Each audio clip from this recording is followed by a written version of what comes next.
Did you see the story about Michael Bisping getting having to go to court against his ex-manager, and the court over in England found, I think this may have just happened today, the court over in England found Bisping liable. He has to pay, it's that, that wolf slayer? Yeah. Okay, it's that guy. He had to pay that guy, the court says he has to pay that guy $400,000 in back commissions. Bisping just got levied with that.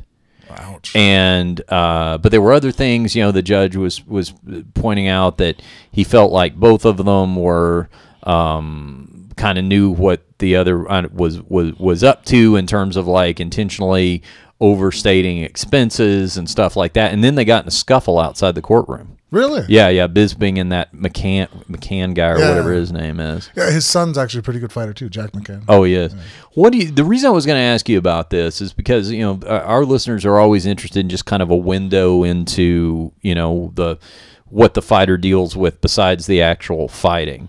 When people think about managers and agents and stuff like that, I'm going to ask you a couple questions. You say the first thing that comes to your mind. If I am a new fighter, what is the first best piece of advice you would give me in terms of, hey, Frank, as you know, I'm about to turn pro and I got these agents calling me and managers and people want to represent me. I don't know what I should be looking for.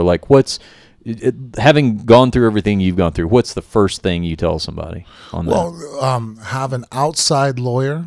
Mm-hmm. Pay the $250 to have them read any contract you're going to go ahead and sign. Mm-hmm. Have them, and the reason why they read it is then they can translate it to you in a vocabulary that makes sense to your brain. Yeah, that makes sense. What should I be looking for? All these guys are telling me they can do these things for me, or they have ends with certain promotions. Well, what I do with anybody is I have my outs. It's funny, most of the time that seems like a one-way street where it's well, as a fighter, if I don't perform, you can fire me, right? It's all right, cool. Well, I have the same thing with people I do business with. It's all right, well, if you don't do the things that you're promising me by a certain amount, let's put them on paper, and that gives me, not that I will fire you, but it gives me an out. Mm-hmm. If that way I can sit there, I don't have to, you don't have to, because if you're unhappy with a manager, and you have a 3-year contract with him, now you have to sit out that 3 years with him in an unhappy relationship. But if you put in there well, you said you'll have this, you're gonna have somebody who runs my social media. No one's running my social media, so I can, boom, I have my out. Mm-hmm. Mm-hmm. Is there anything you learned early on? I mean, obviously, as your career progressed, okay. the more that you the more titles you win, or the more famous you get, or the more all that, obviously it's going to get easier and easier to call those shots because you're going to be in higher demand, right. And I'm going to have to negotiate a little bit with you because you're already bringing a big name into the equation. But before that kind of stuff happened, were there any hard lessons you learned like that come to mind? Yeah, just, those things there, just signing things that you don't fully understand, not having a way to fire people that don't perform to your expectations. I learned that lesson the hard way. And then just in general, everybody, because, a manager is a businessman, and they're good businessmen, but when they first approach you, you're also, you're being courted like a very good-looking girl. So everybody puts their best foot forward. They say all the things you want to hear. So with that in consideration, I always take that now when I listen to people. It's everybody promises the world, and then, and in fact, actually, that's why I have a good relationship with Malky, is because, even though he's a good, hustler and wheel and dealer, he knows I don't want to hear, the best side of a situation. Right. I would much rather be under promised and over delivered, Yeah, that's my personality. It's look, yeah. I'm not going to, because in fact, actually, sometimes it drives Jen nuts because, so are you excited, about something, like us opening up the new gym? I'm like, even now we've signed the lease. I'm like, She's like, are you excited yet? I'm like, no. Why aren't you excited yet? I'm like, well, because people disappoint me all the time. I'll be excited when we turn the keys and open up the door and everything's done. You know what I mean?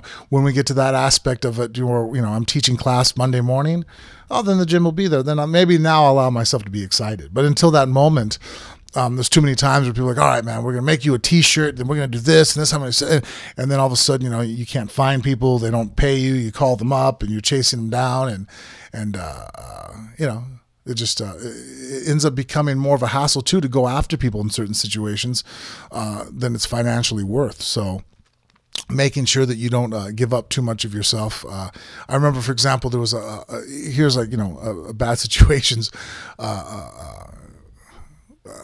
A company I did supplements with, they promised a certain amount of money to pay me after a fight, and I put in it had to be done by 60 days, and we're going on 90 days to a half a year, and then finally they pleaded, we're going broke, the thing's going under, we'll never pay you. I'm like, cool. And then later on I found out just through going through social media, same company, different name, just kind of got brought up. I'm like, oh. Okay. But then, so now I'm kind of, in all actuality, I'm just waiting for them to do well. Mm-hmm. So it's worth it to me to go after them. Yeah. It's one of those things like, I'm just going to, buy my time. And yeah.